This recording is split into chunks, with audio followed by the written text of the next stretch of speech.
Halo, selamat malam pemirsa. Mari kita menjauh sejenak dari hiruk-pikuk politik, menjauh dari bermacam polemik. Dengan Pancasila dan Konstitusi sebagai referensi, kita berdiskusi untuk perbaikan negeri, membahas bermacam isu kebangsaan, bukan kepentingan pribadi, kelompok, atau golongan. Visi negarawan menjadi kanalisasi gagasan-gagasan luar biasa untuk memecahkan berbagai persoalan bangsa. Dan apa tema diskusi kita? Berikut rangkumannya.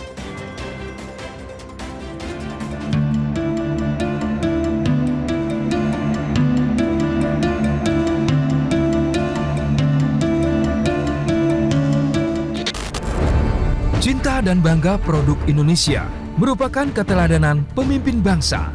Walau hasilnya mungkin belum sempurna, produk nasional adalah bukti kemampuan Indonesia untuk bersaing di tingkat dunia. Inilah untuk pertama kalinya, mobil kepresidenan menggunakan produk anak bangsa. Maung MV3 Garuda Limousine merupakan produk industri pertahanan nasional PT Pindad.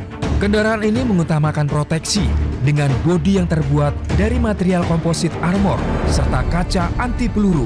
Tingkat kandungan dalam negeri mobil ini diklaim mencapai 70%. Sebagai bentuk dukungan nyata, Presiden telah menutup keran impor mobil dinas untuk anggota kabinet dan eselon 1 karena harus menggunakan Maung. Bila mendapat dukungan mumpuni, bangsa kita ternyata mampu membangun industri berteknologi tinggi seperti pesawat NC212I buatan PT DI. Selain digunakan TNI Angkatan Udara, pesawat ini juga diekspor untuk memperkuat Angkatan Udara Filipina. Tingkat kandungan dalam negeri pesawat ini diklaim telah lebih dari 40%. Presiden Prabowo bertekad untuk mengembangkan industri setelah pemerintahan sebelumnya melakukan hilirisasi. We want to industrialize this by downstreaming our resources.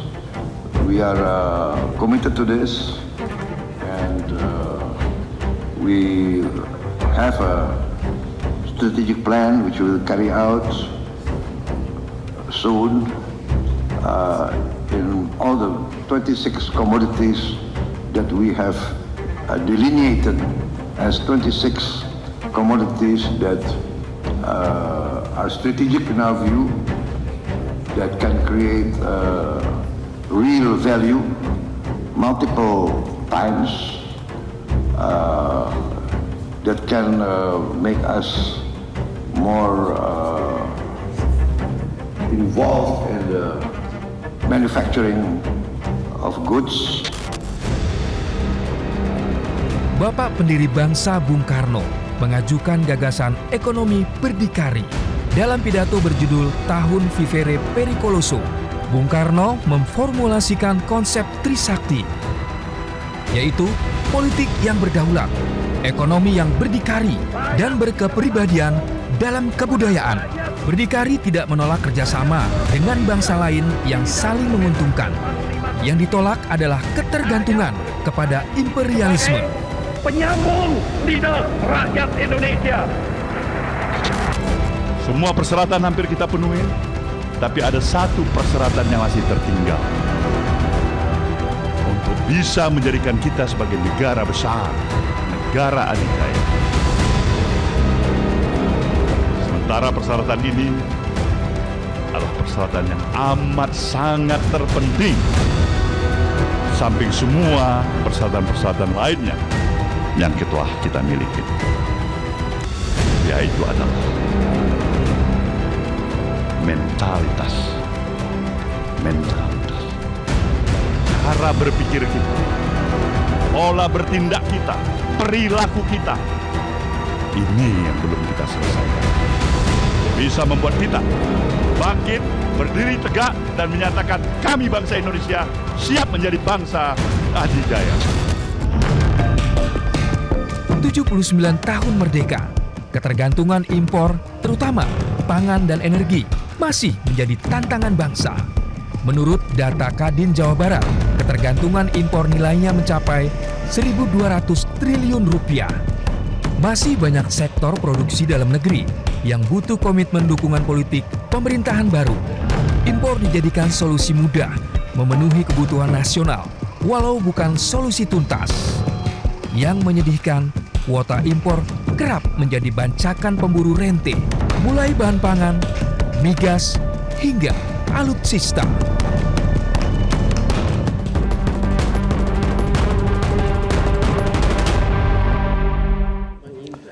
Dalam kehidupan modern ini tidak ada satu negara pun yang dapat sepenuhnya memproduksi kebutuhannya sendiri, namun berbagai disrupsi menunjukkan betapa rentannya rantai pasokan. Kemandirian melalui swasembada adalah kunci menjaga kedaulatan bangsa. Impor kerap dipilih sebagai solusi untuk mencukupi kebutuhan dalam negeri, namun impor membuat kita kecanduan dan akhirnya kemandirian produksi diabaikan. Produk impor yang mendominasi bahkan berpotensi mematikan perekonomian anak negeri. Ditambah lagi kebijakan impor kerap berujung sebagai kasus korupsi. Di tahun 1964 dalam peringatan HUT RI, Bung Karno mengajukan gagasan berdikari, yaitu trilogi kemandirian bangsa yang bertumpu pada kedaulatan politik, kemandirian ekonomi, dan berkepribadian dalam berkebudayaan. Ekonomi berdikari menentang kerjasama internasional yang mengeksploitasi. Presiden Prabowo menegaskan pertumbuhan tidak ada artinya tanpa pemerataan. Pemenang hadiah Nobel Ekonomi Daron Acemoglu menyatakan institusi politik dan ekonomi yang inklusif adalah kunci mewujudkan kesejahteraan. Dalam struktur ekonomi inklusif, kinerja perekonomian digas melalui kesempatan yang adil dan luas kepada seluruh lapisan masyarakat. Bangsa berdikari adalah tema diskusi pekan ini. Dan sudah ada beberapa narasumber, 3 narasumber yang sudah hadir di studio bersama saya. Yang pertama adalah Guru Besar Komunikasi Politik, Profesor Dr. Ibnu Hamad. Selamat malam, Prof. Ibnu, terima kasih sudah hadir. Ya, lalu kemudian ada Waka LPEM UI, Jahen Reski PhD, Mas Jahen, selamat malam, terima kasih sudah hadir. Lalu kemudian ada Ketua Umum Forum Kebijakan Publik Indonesia, Dr. Trubus Radiansyah. Selamat malam. Pak Trubus, terima kasih atas waktunya. Kami akan segera kembali, tetaplah bersama kami di Visi Negarawan.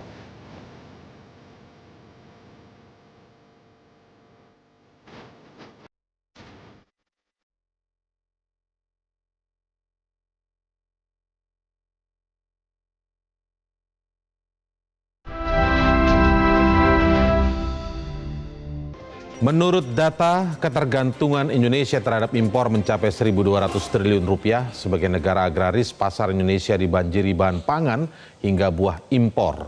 Dengan garis pantai terpanjang kedua di dunia dan lokasi di Khatulistiwa, Indonesia masih bergantung pada garam impor. Padahal mencapai kemandirian ekonomi adalah cita-cita para pendiri bangsa. Nah, langsung saja saya akan ulas yang pertama tentu saja ke Mas Jahen dulu ya. Karena kita ingin mendekatkan konteks tentang tadi kita munculkan pidato Bung Karno yang berbicara soal konsep berdikari ya. Salah satunya adalah selain kedaulatan politik ada kemandirian ekonomi di sana dan ada berkepribadian dalam kebudayaan.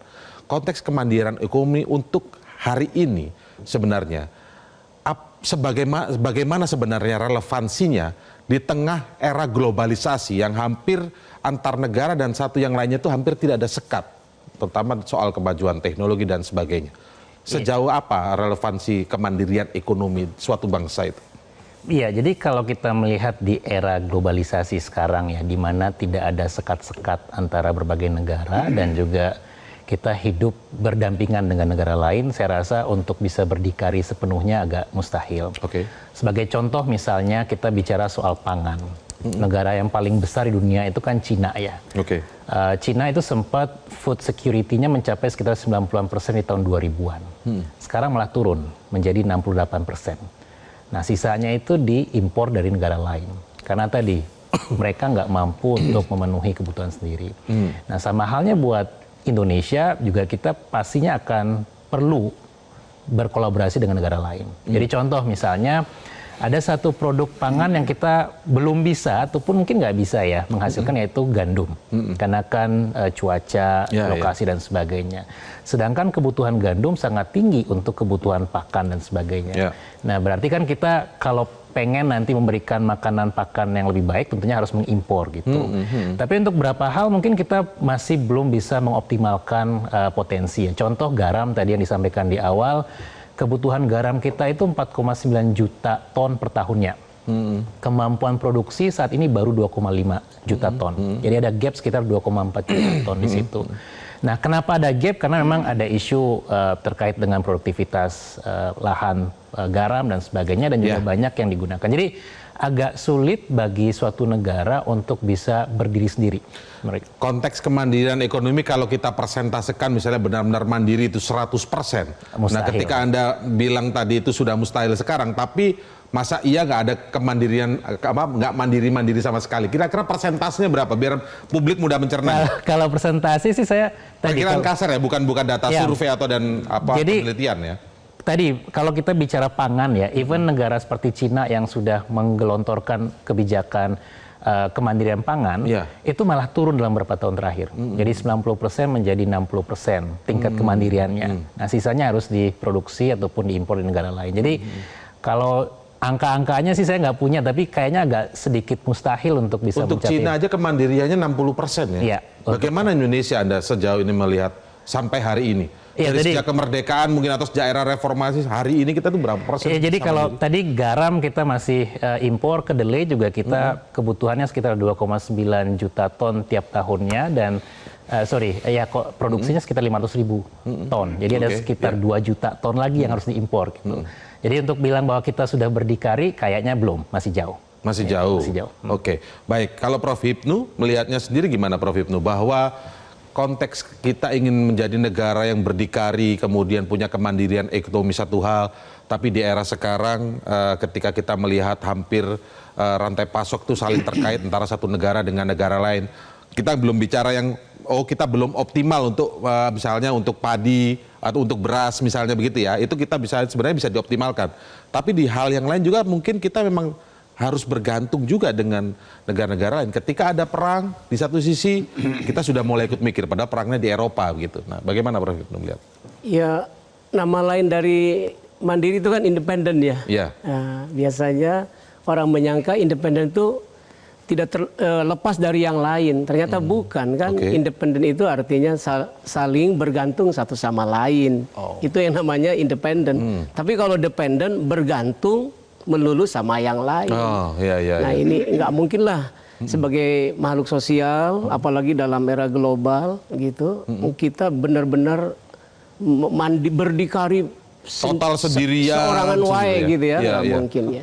Jadi tetap kita saling bergantung. Artinya, tapi persoalannya Bang Indra, tegak berdiri nggak dalam saling independennya itu?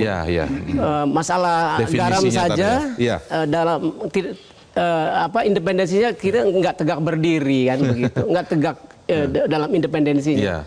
Masalah apa tadi lagi gandum, kita tidak berdiri tegak dalam independensinya, melainkan tunduk aja, harga ditentukan orang, kan. Di situ yang harus kita perbaiki ya.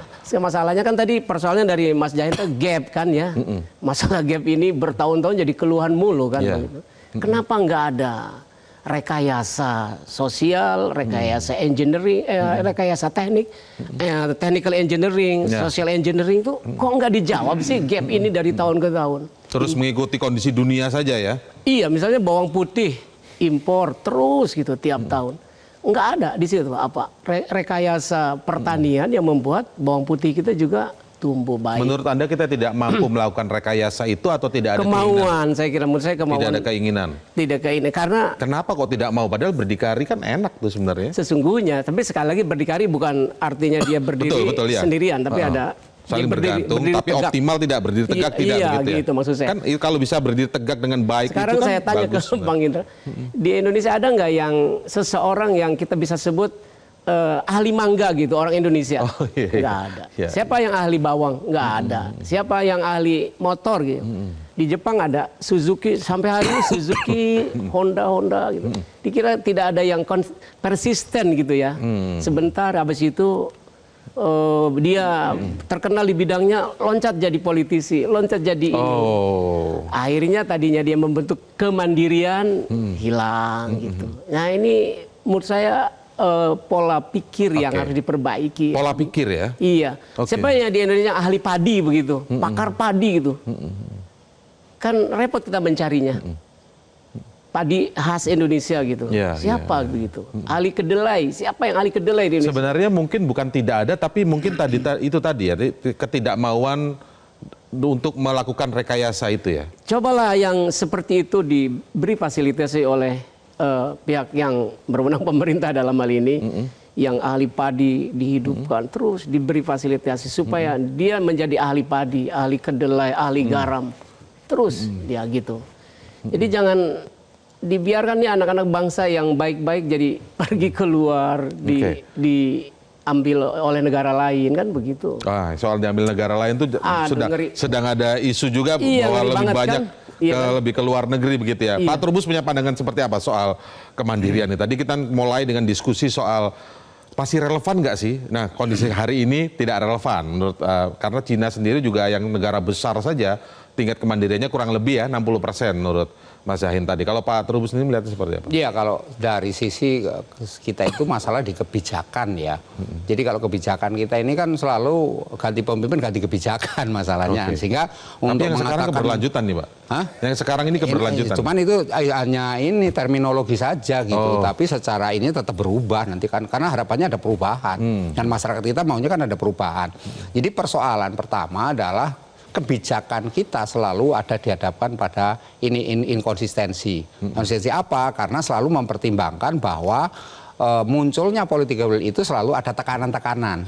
Kalau tidak ada tekanan kita kan nggak ngapa-ngapain. Tekanan gitu. itu dari kepentingan. Kepentingan sendiri, kelompoknya, dan juga kepentingan dari sisi relasi luar, jaringan luar. Itu selalu menghadapkan ke sana. Juga ada tekanan dalam konteks ini banyaknya free rider yang mencoba untuk mereguk keuntungan dari adanya konsistensi. Kepentingannya itu salah satunya merengkuh keuntungan tadi ya? Iya, merengkuh keuntungan. Kalau kita sebanyak-banyak kan kita maunya hidup itu orang Indonesia cara berpikirnya adalah kaya cepat kan gitu. Jadi kalau kaya cepat itu sehingga cara yang dipakai adalah logikanya adalah logika. Kalau Pak Trubus bilang ini selesai diskusi kita malam ini sampai di sini. Nggak mungkin bisa kita gali lagi kalau ujung-ujungnya lari ke kepentingan. Nah, terus yang kedua publik kita itu memang dihadapkan oleh satu misalnya lebih suka istilahnya tren-tren itu. Jadi sesuatu yang tren, bahasa kerennya itu FOMO ya, artinya fear of missing out itu. Itu kan selalu ketahui kalau nggak tren kita nggak mau ini kalah ketinggalan zaman, katanya kurang apalah waktu kita rame-rame berpakaian batik sebagai satu identitas nasional kita. Kita dihadapkan kemudian banyak sekali orang memproduksi batik, tapi lama-lama batik ini nggak bisa bersaing. Lama orang berpindah lagi. Bahkan batiknya bisa datang dari negara lain, ordernya lewat online langsung datang ke sini, produsen batik dalam negeri ambruk. Kan gitu. Jadi padahal itu sebenarnya pemerintah bisa intervensi di sini, dan bisa melakukan dan afirmasi. Betul. Dengan itu contoh. Yang lainnya misalnya kita juga dihadapkan ada budaya yang ya sebenarnya fenomena istilahnya lipstick effect. Lipstick effect itu adalah masyarakat kita lebih suka sesuatu yang istilahnya yang tersier, bukan sesuatu yang produk. Maksudnya apa itu tersier? Iya, misalnya ada produk yang rame-rame kalau ada istilah yang dulu namanya demam labubu itu sampai ini. Produk-produk seperti itu kan dari luar karena ada medsos. Sebenarnya orang tertarik di situ. Mereka benar-benar untuk membeli itu. Kalau kemarin di Gandaria City itu kan sampai berduyun-duyun orang ngantri dari pagi sampai sore baru dapat yang namanya boneka kecil labubu yang harganya di Tiongkok itu asli dari Tiongkok itu. Tiongkok itu harganya cuma 200.000, dijual di sini hampir sejutaan. Nah, itu kan namanya free rider tadi akhirnya mencari keuntungan di situ. Nah, kemudian juga ada lipstick juga yang misalnya kita ada konser yang ini. Dulu kita konser Blackpink, konser apa yang dari pokoknya mau Jungkook mau yang dari BTS, kan itu Mingyu atau Taengyu atau siapa itu pokoknya Suga misalnya kan orang berbondong-bondong gitu kan. Jadi itu anak-anak muda akhirnya karena memang generasi Gen Z terutama Gen Z. Dari sisi budaya pun kita nggak mandiri ya tadi ya. Mandiri lah, bagaimana ada kata berbudaya dalam kebudayaan. Padahal kita punya ludruk, kita punya macam-macam. Kenapa itu nggak mempengaruhi Korea begitu misalnya ya? Harusnya akan mempengaruhi di sana. Nanti kita lanjutkan dari urusan pangan sampai urusan budaya, kita ulas bagaimana kita menjadi bangsa yang berdikari. Saat lagi tetaplah di Visi Negarawan.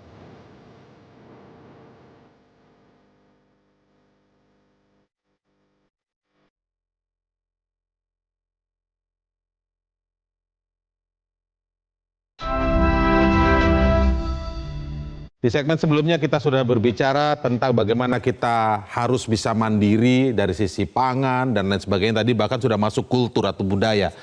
Intinya kita masih jauh dari kata mandiri. Berdikari yang dimaksud Presiden Soekarno tentunya harus semakin kita mendekat ke sana ya. Tapi ini masih jauh sekali. Nah, kembali ke soal pangan dan lain sebagainya ya, Mas Jain. Kita melihat sepertinya solusi sebentar-sebentar adalah impor. Tapi ketika kita diskusikan dalam meja-meja dialog di media begitu ya, selalu alasannya ada unsur cuaca, ada unsur memang kita belum bisa teknologinya, kurang lebih seperti itu pembahasannya. Tapi kalau kita lihat di ujungnya juga selalu ada kasus kalau dari masalah impor-impor itu dan lain sebagainya. Bagaimana sih tentang impor, kebijakan importasi kita ini? Benarkah itu berbasis memang reason yang memang kita tergantung negara lain? Atau kita belum optimal seperti disinggung Prof. Hipnu tadi, atau memang ada kepentingan di balik soal impor itu? Sebenarnya bisa sendiri, tapi ya perlu kepentingan itu, entah itu motifnya kesejahteraan, uang, dan lain sebagainya. Anda melihatnya seperti apa kebijakan importasi kita ini? Iya, jadi mungkin bisa mengiyakan ke semua argumen tadi ya. Dari sisi ekonomi sebenarnya, kalau misalnya suatu negara pengen menghasilkan suatu barang, kan dia butuh input produk. Betul. Nah, input produk kemungkinan besar nggak semuanya dimiliki. Contoh misalnya ketika kita pengen mengimpor kapas misalnya, itu yang paling bagus di Uzbekistan. Ya, kita nggak punya itu, sehingga mau tidak mau kita harus mengimpor barangnya. Atau juga masalah tadi terkait dengan rente juga bisa jadi kalau misalnya keputusan impor bukan karena landasan analisis yang valid. Jadi kenapa misalnya butuh impor, kan secara teori dasar kalau suplainya terbatas harga kan akan mahal. Ya kan, short term policy-nya adalah mengimpor untuk mengantisipate harga tadi akan naik. Tapi kan nggak bisa terus-menerus ya. Nah, isu yang menjadi masalah adalah kita belum mampu meningkatkan produktivitas dari pertanian. Karena ada dua hal. Satu, lahannya makin banyak dijadikan gedung-gedung ketimbang lahan pertanian. Terus yang kedua juga masih minim petani yang mendapatkan mesin yang lebih baik. Karena kan kalau mesinnya semakin bagus, outputnya akan semakin banyak, sehingga tadi isu ketersediaan di dalam negeri bisa dicapai dengan baik. Tapi kalau misalnya kondisinya nggak ada masalah, terus tiba-tiba impor, setuju dengan komennya Pak Trubus tadi, bahwa kemungkinan besar urgensi dari impornya nggak ada, tapi ada landasan ataupun alasan yang lain yang kita nggak bisa pertanggungjawabkan dengan baik gitu. Nah, masalah impor dan sebagainya, selagi nanti impornya digunakan untuk input buat ekspor itu masih oke. Tapi kalau impornya digunakan untuk menguntungkan segelintir pihak, nah itu yang mungkin perlu kita Nggak segelintir mungkin ya. Betul. Mungkin bukan segelintir pihak lagi ya. Karena sudah sering kita cerita, makanya kita bicara makro kan sekarang. Tidak case by case, tapi selalu itu alasannya begitu. Nah, kalau Prof. Hipnu melihatnya bagaimana? Persoalan-persoalannya memang banyak tadi unsur-unsurnya begitu. Apakah ini disebut mengeluh? Kenyataannya begitu, Prof. Gimana dong, Prof? Kalau impor dalam pengertian ketergantungan terus-menerus ya bukan impor namanya kan? Ya, itu mengeksploitasi ekonomi dalam negeri kan? Ya. Tapi kalau misal langka memang benar-benar tidak ada di sini yang harus impor, itu berarti kan memenuhi standar kehidupan masyarakat kita. Itu reasoningnya di situ. Ada juga kadang-kadang impor itu dihubungkan dengan relasi antar negara. Ya, jadi ini sama-sama tegak berdiri ceritanya.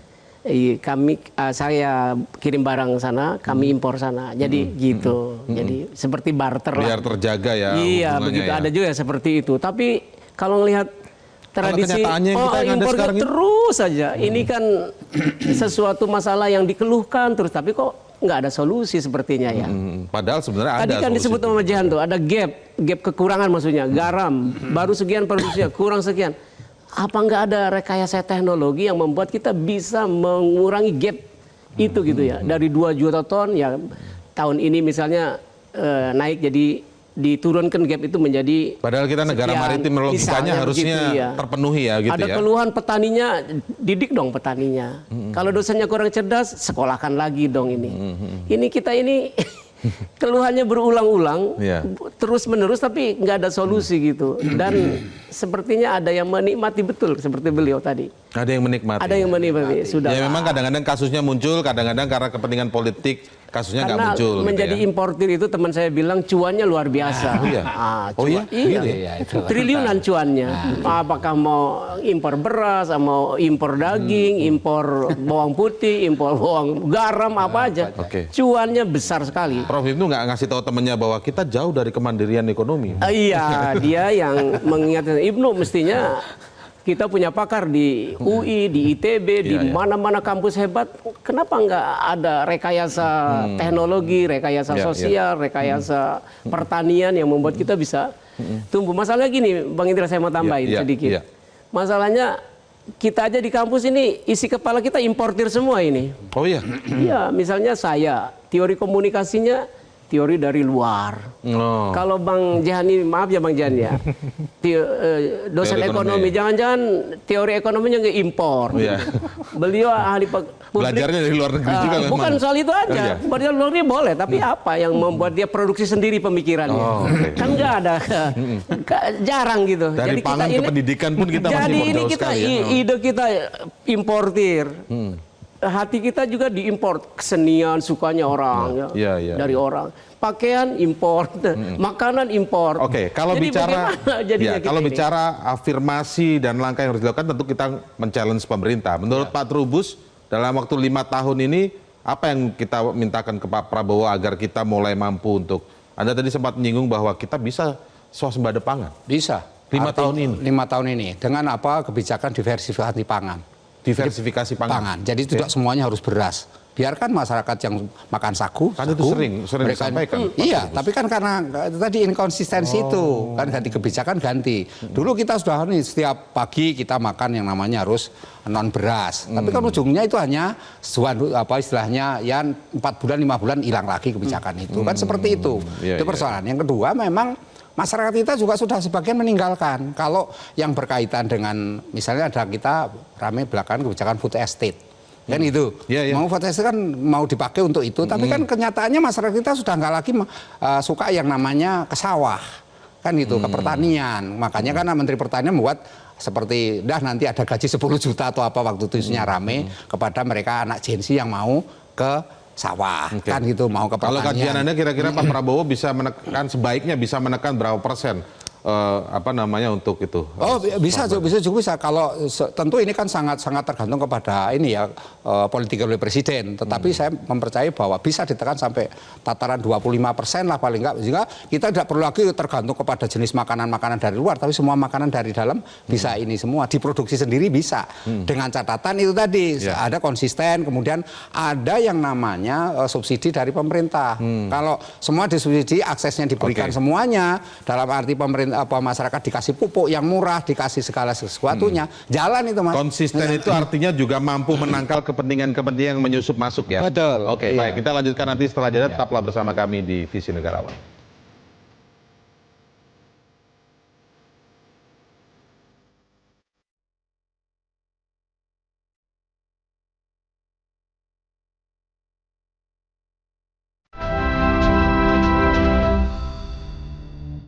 Kita tadi bicara konsep besar tentang kemandirian ekonomi sebagai salah satu dari unsur berdikari yang pernah disampaikan oleh Presiden Soekarno. Nah, kalau dalam 5 tahun sekarang ini Mas Jahan, kepemimpinan Pak Prabowo Subianto sebagai Presiden Republik Indonesia, paling dekat dan paling bisa segera terwujudkan menurut Anda sebagai publik juga, sudah mulai menunjukkan kemandirian itu harus apa yang dilakukan oleh Pak Prabowo? Oh, berarti kita bisa mandiri ketika Pak Prabowo melakukan langkah-langkah atau program-program ini. Kalau di isu pertanian ya, 2 hal yang menjadi sangat krusial itu pertama optimalisasi lahan. Optimalisasi lahan. Lahannya, karena lahan itu semakin sedikit sekarang, Oke. karena semakin banyak yang beralih fungsi menjadi bangunan dan sebagainya. Itu satu. Terus juga teknologi dari pertanian kita itu semakin memburuk. Tadi kata Prof. Ibnu, Semakin memburuk atau belum bisa memburuk canggih karena karena dia nggak menggunakan teknologi yang terbaru. Oh, oke. Jadi kemampuan dari para petani kita untuk meningkatkan kapasitas produksi menjadi terbatas.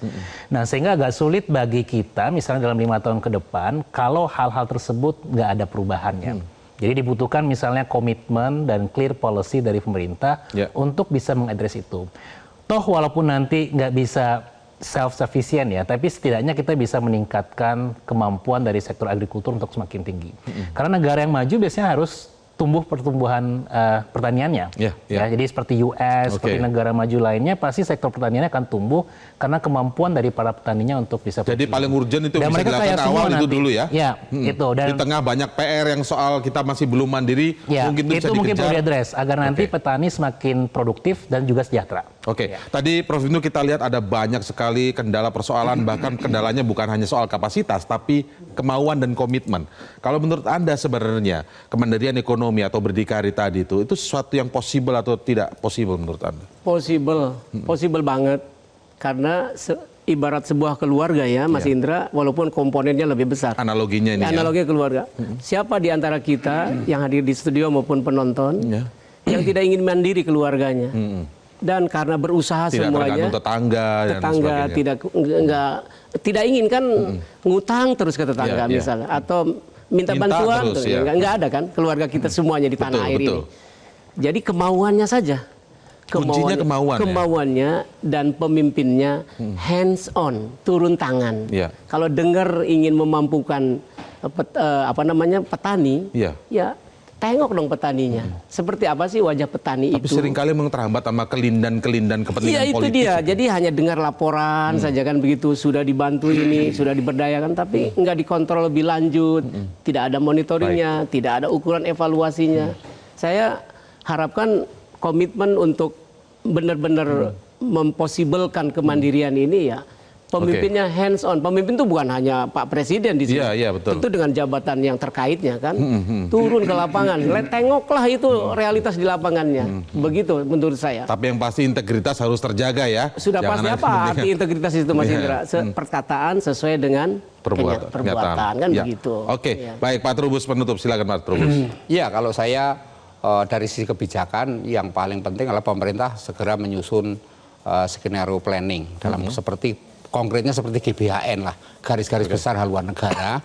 Jadi terhadap kemandirian ini seperti apa untuk jangka pendek seperti apa, jangka menengah seperti apa, jangka panjangnya seperti apa.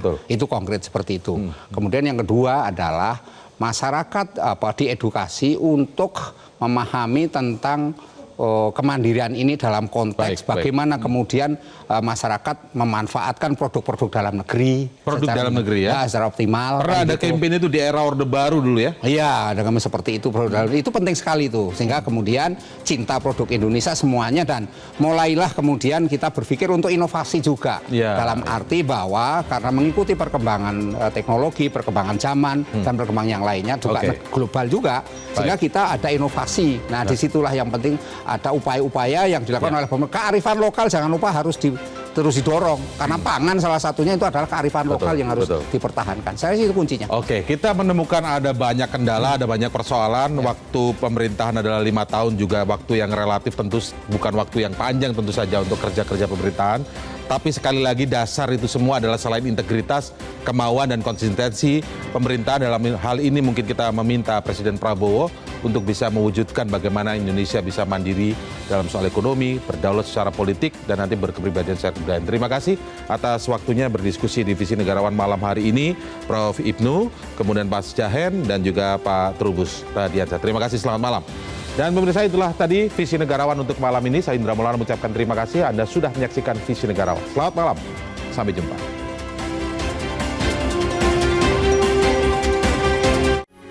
Metro TV. Jelajahi cara baru mendapatkan informasi. Download Metro TV Extend sekarang.